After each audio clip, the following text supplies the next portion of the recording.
पंजाब की एक बहुत ही बेशकीमती जान चली गई,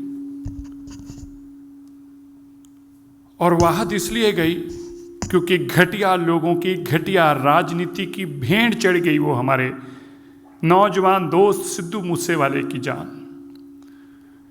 मुझे बड़े दुख के साथ, अफसोस के साथ ये कहना पड़ रहा है, जब मैंने उसकी माता जी के बोल सुने, मेरे पास अल्फाज नहीं रही उनका दुख सुनने के, जब एक माँ ये कहने को मजबूर हो जाए कि मुझे भी एक गोली मार दो, मुझे भी एक गोली मार दो भगवंत मान अरविंद केजरीवाल, अगर तुम्हें शांति मिलती है तो मुझे भी एक गोली मार के अपने बेटे के साथ डाल दो। उसकी मां ने कहा मेरे तीन बच्चे गए हैं, 3 लोगों का आज कत्लेआम क्यों हुआ? अरविंद केजरीवाल की घटिया राजनीति के लिए लोगों की सुरक्षा विड्रॉ करके मैंने कल ही ये ट्वीट करके कहा था, 24 घंटे पहले ये ट्वीट किया था, A high level inquiry should be ordered against the reckless Punjab government officers leader involved in sharing the document with public. How can such sensitive document of Punjab government become public? I demand a strict action against those who have leaked the confidential list of people whose security has been withdrawn. First you withdraw the security and then you make the vulnerable by leaking the names. आप उनके नाम डालकर जनतक करके आमंत्रण दे रहे हैं लोगों को कि आइए, अब इसके पास सुरक्षा नहीं है, आपने जो करना करिए। मैं राघव जी, अभी भाई साहब पूछ रहे थे राघव जी का, मैं आपको बताऊं 90 सुरक्षा कर्मी अरविंद केजरीवाल जी के पास पंजाब के हैं, 90। अरविंद केजरीवाल कहा करते थे मेरे को एक स्टेट की पुलिस दे दो, ले ली पुलिस। मैं आज भारत के लोगों को कहना चाहता हूं, माताओं अपने बच्चों को सुरक्षित करो। एक बहुत खतरनाक आदमी जिसके अंदर ना जाने किस किस तरह के इरादे हैं इस देश के प्रति, क्या सोच रखता है इस देश के प्रति, वो दिल्ली और पंजाब पे काबूज हो चुका है और देश के अंदर अपने आप को फैलाने के लिए कुछ भी कर सकता है, लोगों को मरवा रहा है।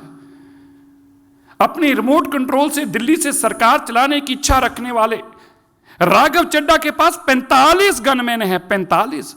हरजिंदर नगर में रहने वाले आदमी को इतना खतरा है, उसको 45 गनमैन चाहिए, आगे पीछे गाड़ियां चलती हैं। भगवंत मान जी की बहन के पास 20 गनमैन हैं, 20 सुरक्षा कर्मियों के साथ वो चलते हैं।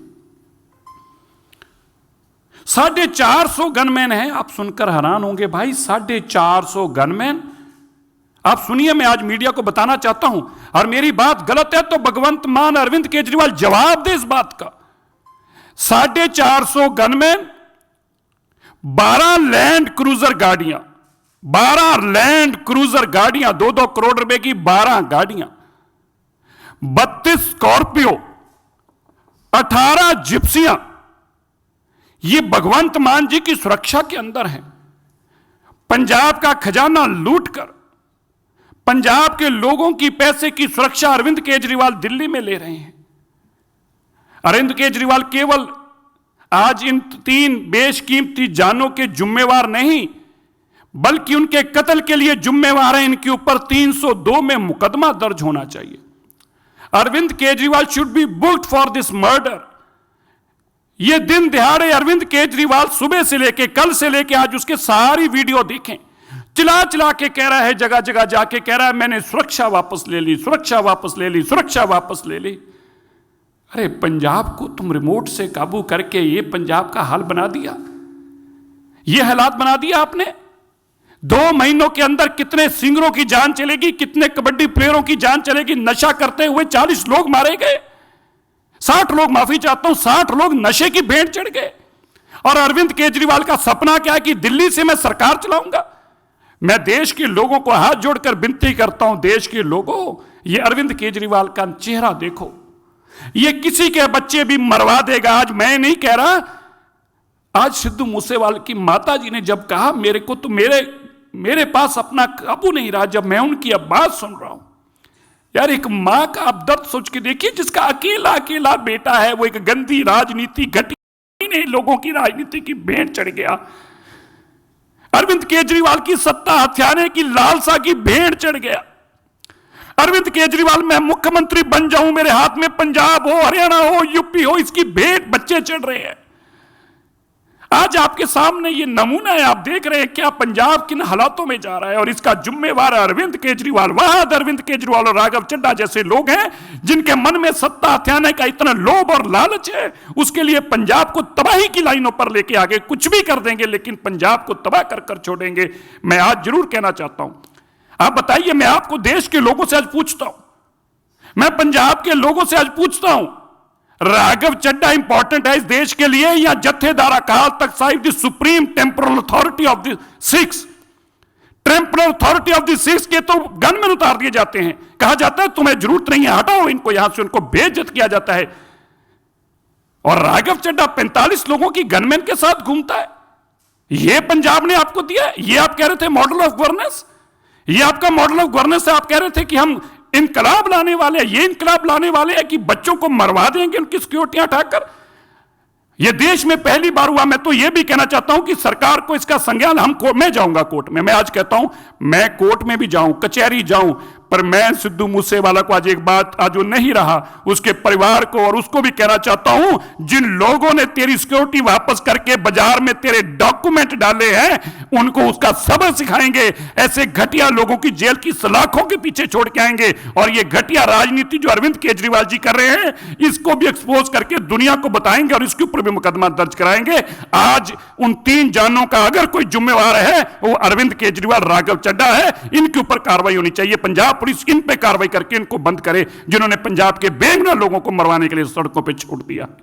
आप सभी जानते हैं कि अभी चंद घंटों पहले पंजाब में जिस प्रकार से पंजाब के जाने माने चेहरे, पंजाब में राजनीति में भी सक्रिय रहे एक युवक मात्र 28 वर्ष के सिद्धू मूसेवाले जी के साथ जिस प्रकार का अन्याय हुआ है, गोलियों के बौछार के साथ जिस प्रकार उनके ऊपर क्रूर हमले की पूरी साजिश रची गई, और आज सिद्धू मूसेवाले जी की हत्या कर दी गई है। यह बहुत ही दुखद घटना है। और पंजाब की जो राजनीतिक स्थिति है, पंजाब की कानून की व्यवस्था की, लॉ एंड ऑर्डर की जो स्थिति है, उसको स्पष्ट रूप से बयान करती है। आप सब जानते हैं, कल ही अरविंद केजरीवाल अपनी पीठ ठोक रहे थे और उन्होंने ये ऐलान किया कि 400 से अधिक लोगों को, जिनको उन्होंने वीवीआईपी कहा, उनके सुरक्षा को वापस लिया गया है।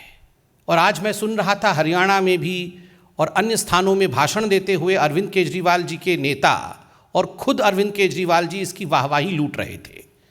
वो चाहते थे पब्लिक इस पर ताली बजाए कि अरविंद केजरीवाल और आम आदमी पार्टी की जो ये शैली है, सुरक्षा हटा लेना, सुरक्षा छीन लेना, इस पर लोग तारीफ करें अरविंद केजरीवाल जी की शैली की। पहले तो इन्होंने सिद्धू मूसेवाले जी के प्रेस जो सिक्योरिटी थी उसे हटाई। फिर आश्चर्य का विषय है कि जो विषय कॉन्फिडेंशियल रहना चाहिए, ये पूरी लिस्ट किन लोगों की सिक्योरिटी हटाई गई, यह confidential list that was made public. Never in the world we have seen a situation where people who are threatened, their security is taken back, and the list as to whose security has been taken back, this confidential list is published for the public consumption. तो एक तरह से ये एक invite था, यह एक आमंत्रण था हत्यारों को कि हमने इन लोगों का सिक्योरिटी वापस लिया है, अब आप अपना काम कर सकते हैं। सही मायने में अगर देखा जाए तो आज कुछ संगीन सवाल केजरीवाल जी के सामने खड़े होते हैं। पहला सवाल जिसका जवाब आम आदमी पार्टी को देना चाहिए वह प्रश्न है कि कोई आपने इनपुट लिया था, कोई एनालिसिस की थी? ये जो सिक्योरिटी विड्रॉ किया आपने कई लोगों की, सिद्धू जी की जो सिक्योरिटी आपने वापस लिया, आपने कोई इनपुट लेकर किया था? कोई थ्रेट परसेप्शन कितना है, थ्रेट परसेप्शन नहीं है, ये एनालिसिस की थी या केवल और केवल कोरी राजनीति के लिए, अपने वाहवाही के लिए, अपने लिए ताली बजवाने के लिए आपने ये सिक्योरिटी वापस ली? पहला प्रश्न है। दूसरा प्रश्न है सिक्योरिटी कल वापस ली और तुरंत उसको आपने पब्लिसाइज किया। यह दुनिया में कहीं नहीं होता है, यह क्यों किया? तीसरा प्रश्न है, अरविंद केजरीवाल जी, आप ये जवाब दीजिए कि ये जो पंजाब पुलिस है, ये तो आपके इशारे पर, राघव चड्ढा के इशारे पर ट्विटर में कौन अरविंद केजरीवाल जी के लिए कमेंट कर रहा है, कौन अरविंद केजरीवाल जी से सवाल जवाब पूछ रहा है, उन लोगों को दिल्ली में जाके गिरफ्तार करो, उन लोगों को घसीट करके आप पंजाब लेकर आओ, उन पर एसआईटी बैठाओ। ये सारा तो आपने पुलिस तंत्र को, अपने पूरे फोर्स को आपने इस काम में लगाया हुआ है।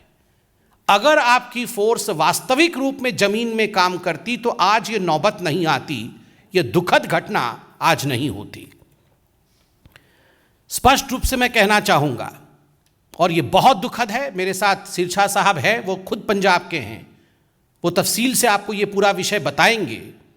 किंतु जो आज फौरी नजर से दूर से भी दिख रहा है पंजाब में, जो लोग पंजाब को नहीं समझते हैं, जो लोग पंजाब को नहीं जानते हैं, वो रिमोट कंट्रोल के माध्यम से दिल्ली में बैठ करके पंजाब को चला रहे हैं। And that's the reason as to why we are seeing the situation that we are seeing in Punjab. People who don't know what Punjab is, people who don't understand Punjab, they are the ones who are remote controlling the politics of Punjab, the government of Punjab, sitting in the thrones, in the high thrones of Delhi. Arvind Kejriwal और राघव चड्ढा, ये दोनों आज पंजाब को control कर रहे हैं। भगवंत मान पर तो खुद सिद्धू मूसेवाला की मां ने सवाल उठाया है। Bhagwant Mann is almost akin to a puppet CM. Arvind Kejriwal और राघव चड्ढा ने भगवंत मान जी को तो एक पपेट सीएम के रूप में बैठाया हुआ है, और किस प्रकार दिल्ली से पंजाब चल रही है वो हम देख रहे हैं, उसका नतीजा भी हम देख रहे हैं। केजरीवाल जी, राघव चड्ढा जी, आप दोनों इतना ऐलान कर रहे थे कि हमने इतने लोगों का सिक्योरिटी वापस ले लिया, पब्लिक को हमारे लिए ताली बजानी चाहिए। मैं नहीं जानता हूं, मगर मैं पूछना चाहता हूं जस्ट आउट ऑफ क्यूरियोसिटी, क्या राघव चड्ढा पंजाब में बिना सिक्योरिटी के रहते हैं, या राघव चड्ढा जी के पास पंजाब में सिक्योरिटी है? आज हिंदुस्तान की जनता और खास करके पंजाब की जनता जानना चाहती है कि राघव चड्ढा के पास कितनी सिक्योरिटी है, और अगर राघव चड्ढा को डेंजर है तो पंजाब के जो वासिंदे हैं, जिन्होंने पंजाब के लिए संघर्ष किया, क्या उनके जीवन के ऊपर कोई सिक्योरिटी थ्रेट नहीं है? और अरविंद केजरीवाल जी, आप तो खैर चुनाव में कहते थे कि आप वैगनार से आएंगे, वो नीली रंग की गाड़ी से, और आप सिक्योरिटी भी नहीं लेंगे, घर भी नहीं लेंगे, बंगला भी नहीं लेंगे, एक एक करके सब कुछ ले लिया है। आपके पास सिक्योरिटी है या आपके पास सिक्योरिटी नहीं है? बाहर अभी मुझे मीडिया के ही किसी बंधु ने बताया कि 90 गनमैन के साथ तो अरविंद केजरीवाल जी चलते हैं। Arvind ji, what you preach you should practice. जो आप प्रवचन देते हैं, जो आप सिखाते हैं, उसे जीना सीखिए। आज अगर सिद्धू मूसेवाला की हत्या हुई है, उसके जिम्मेदार सीधे तरीके से, सीधे तौर से अरविंद केजरीवाल और राघव चड्ढा हैं, जो दिल्ली में बैठ करके पंजाब को चलाने की कोशिश कर रहे हैं। दोनों को तुरंत इस विषय पे प्रेस कॉन्फ्रेंस करके न केवल माफी मांगनी चाहिए, अपितु एक्सप्लेनेशन देना चाहिए कि आखिर ये पंजाब में क्या हो रहा है।